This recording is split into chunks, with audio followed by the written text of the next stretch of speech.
তাপদাহের ভিতরে মনে হয় স্বস্তির প্রভাব, স্বস্তির আভাস দেখা দিয়েছে। আকাশে হালকা হালকা হলেও মেঘ।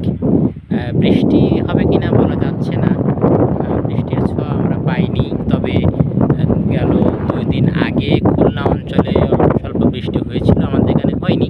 কিন্তু আকাশে যথেষ্ট পরিমাণে মেঘ দেখতে পাচ্ছি। যদি বৃষ্টি আসে তাহলে একটুখানি হলেও স্বস্তির নিঃশ্বাস ফেলা যাবে, গরমের প্রভাব একটু কমবে। বৃষ্টি আসুক, বৃষ্টিটা প্রয়োজনও বটে। এই অঞ্চল যেহেতু মাছের উপর নির্ভরশীল, ঘেরের যারা মাছ দিয়েছেন তাদের মনে হয় বৃষ্টিটা খুবই জরুরি। একই সাথে তরমুজ ব্যবসায়ীদের জন্য বৃষ্টিটা অবশ্য এই মুহূর্তে ক্ষতিকর হয়ে যাবে।